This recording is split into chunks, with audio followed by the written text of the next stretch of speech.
Olá, meu nome é Olavo e essa é a quarta aula sobre vetores da disciplina de Fundamentos Matemáticos da Física A, lecionada na Universidade de Brasília. Essa é a segunda parte, em que nós faremos a representação de lugares geométricos mais complexos, usando apenas a notação de vetores. Então, nós estamos interessados basicamente em representar vetorialmente as chamadas cônicas. As cônicas são lugares geométricos que são obtidos a partir da interseção de um plano com um cone. Veja que esse plano, entretanto, pode estar com diferentes inclinações. Então, tomando-se esse cone, que aqui está como referência, nós poderíamos cortá-lo com um plano que é paralelo ao plano XY, e com isso nós obteríamos uma circunferência, que é o que está representado aqui embaixo. Então, se o ângulo alfa for igual a zero, nós teríamos uma circunferência. Se por acaso o plano interceptar o cone fazendo um ângulo alfa que é menor do que o ângulo beta, que é o ângulo de definição do cone, então o que vai acontecer é que vai aparecer uma elipse, que é o que está representado aqui, alfa menor que beta. Se o alfa for exatamente igual ao beta, ou seja, esse ângulo aqui foi exatamente igual a esse ângulo aqui, alfa, beta, então nós teremos uma parábola. E finalmente, se o ângulo for maior do que beta, como esse aqui, sempre que nós tomarmos o cone como sendo um cone, na verdade, infinito para baixo e para cima, nós teremos desenhado nele uma hipérbole. Isso, na verdade, vai ser demonstrado em aula futura. Por enquanto, interessa só saber como são definidas as cônicas num sentido geométrico. Pois bem, então agora nós podemos passar para a representação da elipse. Da mesma maneira que foi feito na aula anterior, em que nós falamos de lugares geométricos mais simples, a minha pergunta para se construir o lugar geométrico vetorialmente é pela lei de formação. A lei de formação, de modo geral, dá uma maneira direta de construir o lugar geométrico através de vetores. Por exemplo, no caso de uma elipse, nós sabemos que a definição que é dada é que a distância, então vejam, esses são foco 2, foco 1. A distância de um ponto sobre o lugar geométrico, então a gente sabe que esse ponto aqui é um ponto variável. Então a distância do ponto geométrico a um dos focos, somado à distância do lugar geométrico ao outro foco, tem que ser igual a 2 vezes o eixo maior. Isso é exatamente a tradução matemática disso daqui. Então vejam só, aqui se diz a distância do ponto ao foco 1 mais a distância do ponto que define o lugar geométrico ao foco 2 tem que ser igual a 2 vezes o eixo maior. É absolutamente direta a tradução. O aluno que vem do ensino médio está sempre acostumado com essa representação da elipse. Então, é possível mostrar que esta representação da elipse é uma consequência imediata da sua definição em termos universais, em termos vetoriais, adicionada a uma escolha específica de eixos de posicionamento da elipse com relação ao eixo. Então vamos lá, vamos colocar uma elipse aqui assim, vou fazer pequenininho porque essa é uma conta um pouquinho grande. E vamos colocar o centro da elipse na origem, esse é o eixo X, esse é o eixo Y. Vamos colocar um dos focos na posição C, vejam, é o que está aqui. Tá? Então o foco vai ser representado vetorialmente como C0, né? Não tem componente Y. O segundo foco, que é o F1. O segundo foco, F2, vai ser representado como menos C, porque está atrás do eixo 0, que também não tem componente Y. E o ponto P, como nós já vimos, é um ponto qualquer XY. Então, esta equação que está aqui, ela pode ser escrita agora como sendo raiz quadrada, por causa do módulo, de x menos c ao quadrado mais y ao quadrado, mais, que é o segundo módulo, raiz quadrada de x mais c ao quadrado mais y ao quadrado igual a 2a.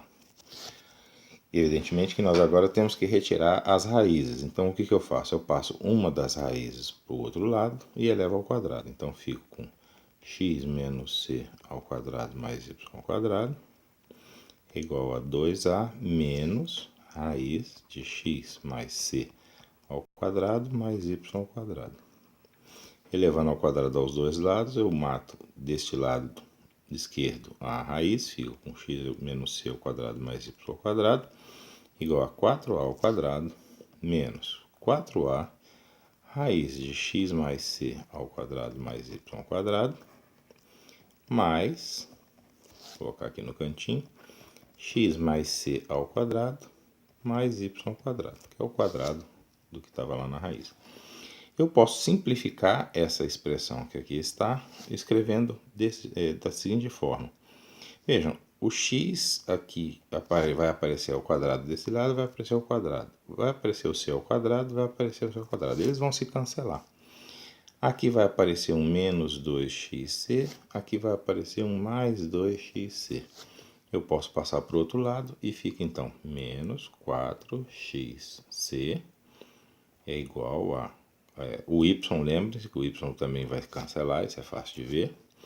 É igual, eu posso passar o 4a também para esse lado aqui, então fica 4a ao quadrado é igual a menos 4a raiz quadrada de x mais c ao quadrado mais y ao quadrado. Ora, eu passei o 4a para lá porque eu ainda preciso eliminar mais uma raiz quadrada.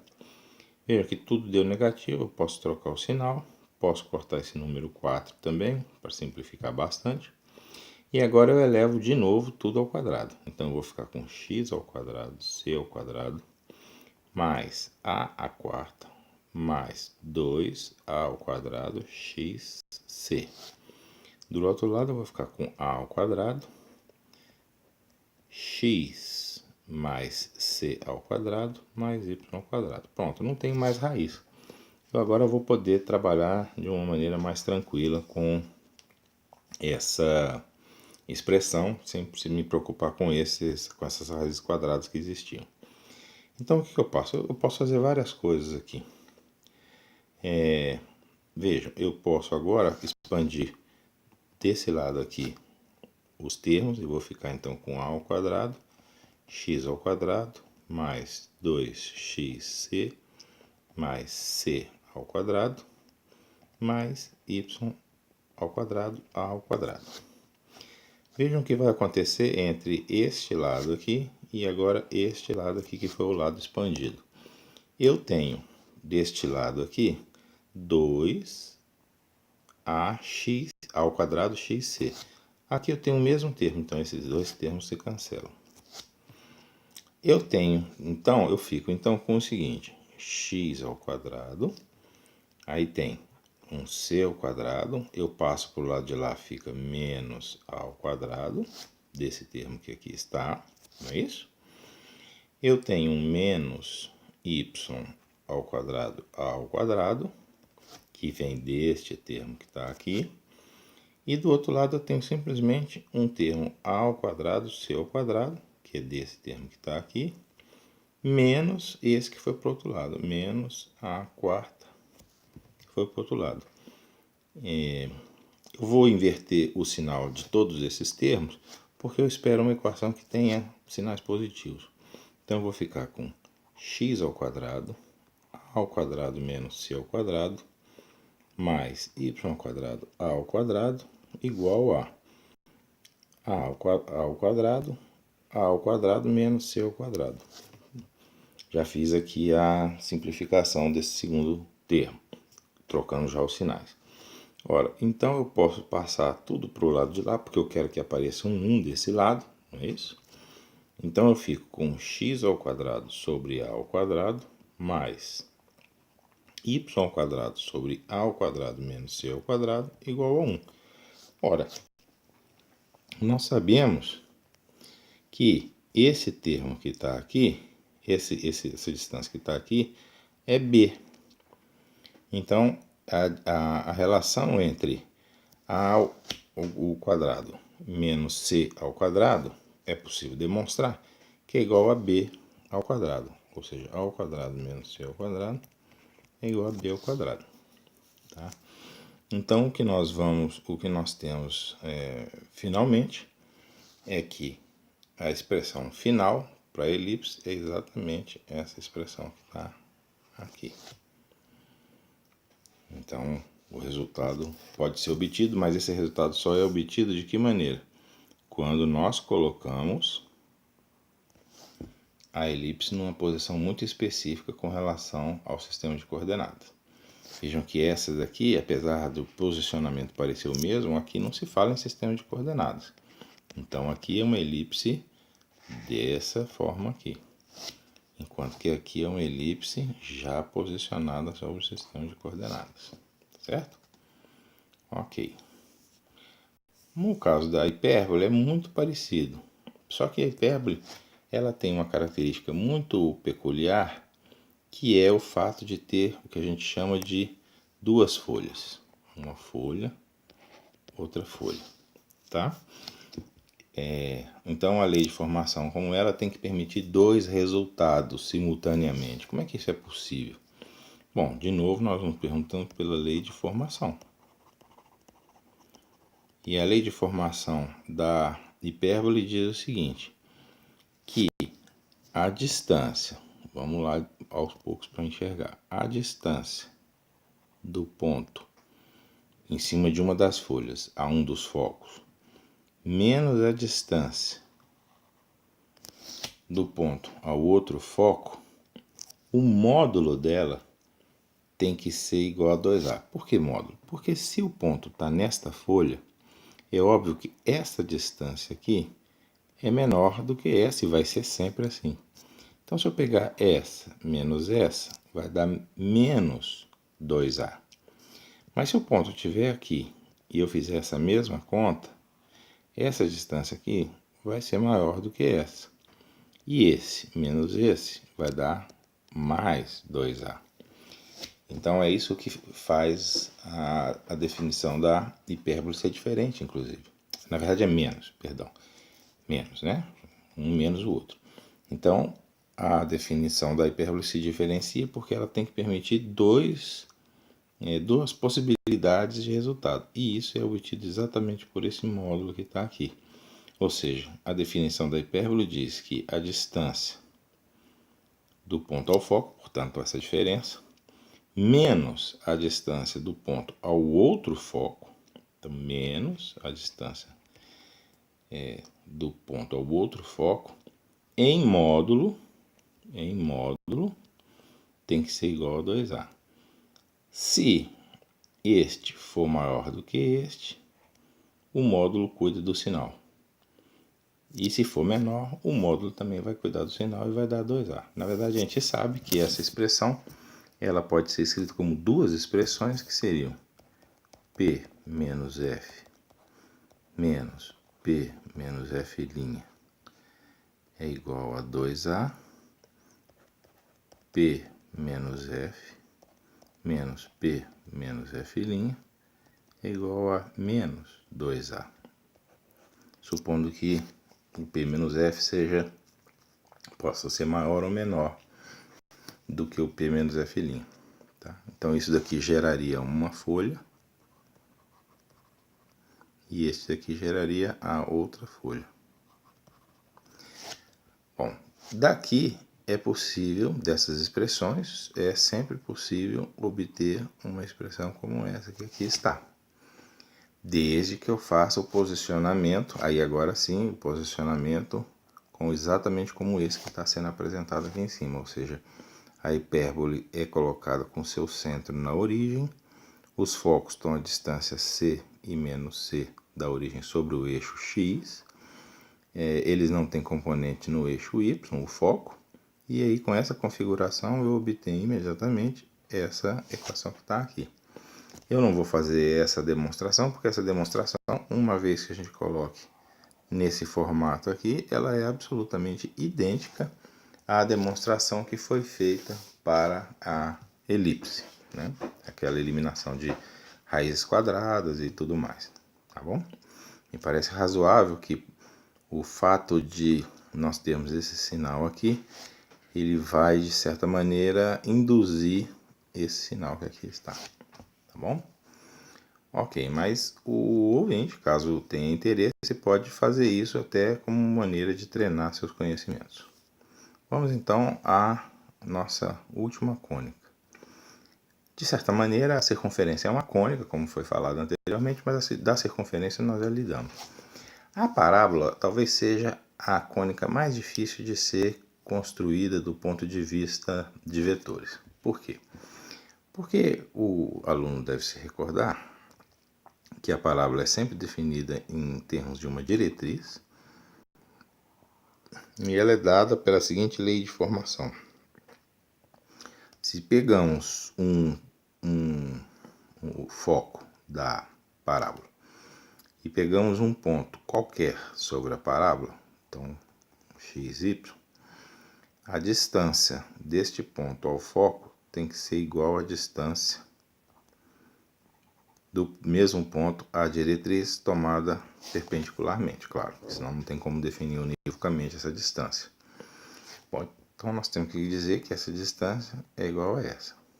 Então, nós temos que falar isso do ponto de vista vetorial. Então, sem fazer posicionamento, que isso aqui já implica num posicionamento muito particular da parábola. Então, sem fazer esse posicionamento, ou seja, pegando uma origem qualquer de um sistema de coordenadas, nós definimos o ponto P sobre o lugar geométrico como sendo esse aqui é o vetor pxy. Esse aqui é o vetor que vai dar origem ao foco. Esse daqui é o vetor que dá o vértice. E esse vetor aqui posiciona a diretriz, que nós sabemos que é uma reta perpendicular. Ele posiciona a diretriz sobre o eixo, sobre a distância horizontal, tá? Ou seja, o eixo horizontal que corta a parábola em duas metades. Não tem nada a ver com o eixo X, não estamos falando de eixos coordenados aqui, tá? Então tá bom. Como é que eu faço então para representar esta lei de formação em termos de vetores? Ora, a distância do ponto P ao foco é fácil. Simplesmente é isso daqui, do mesmo jeito que foi nas outras construções. Mas agora eu preciso de posicionar esse ponto aqui sobre a diretriz, que é o ponto P' que eu chamei aqui, para que eu possa calcular essa distância aqui, que é a distância P menos P', ou P' menos P, tanto faz, né, claro, posicionada perpendicularmente à diretriz. Então, essa distância aqui é o vetor P menos o vetor F, é P menos F, e essa daqui é P menos P'. O problema é que quando eu mexo o ponto P também mexe, porque ele tem que ser perpendicular. Então, P', na verdade, depende de P. E aí eu preciso de resolver isso, porque isso não pode ficar dessa maneira. De que maneira que eu resolvo isso? Agora aqui é necessária alguma atenção. Veja, estendamos esse eixo horizontal um pouco mais. Que distância é essa que está representada aqui em cima por essa linha, que é a distância que eu quero determinar? Vejam a projeção do P sobre a linha horizontal. E agora vejam a projeção do D sobre a linha horizontal. Vamos calcular agora a diferença entre essa projeção do D, que está aqui, e a projeção do P, que está aqui, né?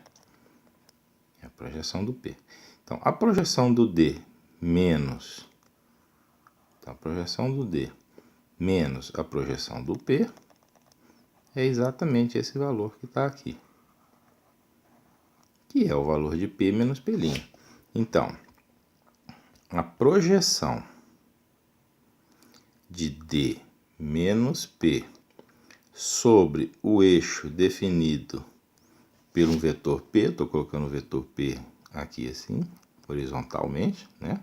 Então, o vetor P é todo esse vetor que está aqui. Ela é igual, exatamente igual a P menos P'.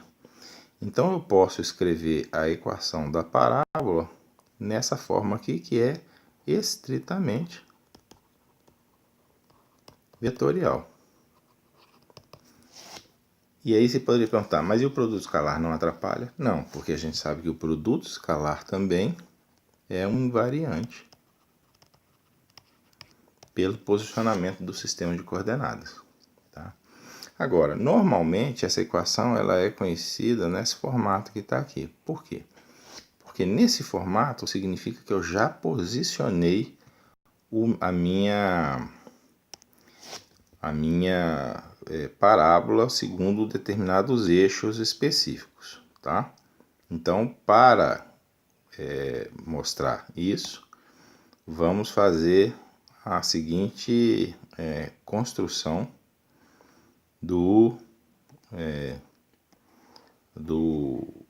da parábola em cima de um determinado sistema de coordenadas, tá bom? Então, vamos fazer isso. Vamos pegar aqui, vamos posicionar a parábola agora do jeito que nós queremos. Aí a pergunta é, mas que jeito é esse? É o jeito que vai deixar a expressão dela mais simples. O que o seu professor fez no ensino médio foi já te selecionar esse posicionamento de tal maneira que a equação ficasse mais simples possível para você. E esse posicionamento é o seguinte, eu boto o vértice na origem. Então, esse aqui é o vértice, fica na origem. O foco, então, passa a ser posicionado como um C0. O ponto P, então, esse aqui é o foco, é um vetorzinho aqui, tá? Esse vetorzinho, ele é, se você olhar bem aqui, ó, qual é a distância? Se eu colocar o centro aqui, a distância é P sobre 2. Então, esse Czinho aqui, na verdade, vale P sobre 2. Essa distância aqui é o P, xy, tá? E agora, e o D, evidentemente, vem aqui para trás, porque se eu pus aqui a minha origem, o D foi para trás, então o D é menos P sobre 2, 0. O vetor P fica evidentemente na direção X, e como aqui eu quero só o vetor unitário na direção P, esse vetor é simplesmente o I. Bacana, né? Então, o que vai acontecer? Eu agora reescrevo esta equação tendo este sistema de coordenadas e este posicionamento em mente. Então, a distância entre P e F fica x menos P sobre 2 ao quadrado, olha aqui, ó, por causa do posicionamento do foco, né? Mais y ao quadrado, raiz, porque é um módulo, é igual a D, que é menos P sobre 2, 0, menos o vetor P, que é xy, isso um produto escalar com quem? Com o vetor unitário I. Quando eu faço isso, o resultado que eu obtenho nada mais é que menos x mais P sobre 2. Só. Agora eu elevo ao quadrado. Então eu vou ter x, eu já vou fazer a conta direto, tá? X ao quadrado menos px seria 2, mas tem esse 2 aqui de baixo, então corta e fica só px. Mais p ao quadrado sobre 4 mais y ao quadrado é igual este daqui ao quadrado. Sinal some, x ao quadrado mais px mais p ao quadrado sobre 4. Agora olha só o que acontece. O meu P ao quadrado sobre 4 apareceu dos dois lados, cancela. O x ao quadrado apareceu dos dois lados, então cancela. E eu fico exatamente com y ao quadrado é igual, passo esse menos px para cá, fica 2px. Então essa é a expressão que se obtém para uma parábola quando se faz este posicionamento aqui relativamente a um sistema de coordenadas. Então a única diferença aqui é que esse A é igual a P sobre 2, tá bom? Esse aqui na fórmula aqui. Bom, é isso. Então vocês agora viram como é que eu posso escrever de maneira absolutamente geral, independente do sistema de coordenadas, os lugares geométricos chamados cônicas. Aqui vale a mesma observação que já foi feita para os outros lugares geométricos. Se eu aumentar a dimensão, eu obtenho generalizações dessas figuras, desses lugares geométricos para dimensões maiores. Então, se eu aumentar mais uma dimensão aqui, eu posso obter um lugar geométrico que na verdade pode ser, mas não precisa ser, mas pode ser uma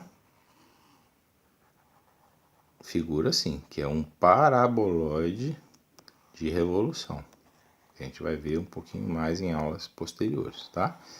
Então eu posso obter uma coisa desse tipo aqui assim. Tá? Mas isso a gente vai ver em aulas futuras. Obrigado por assistir.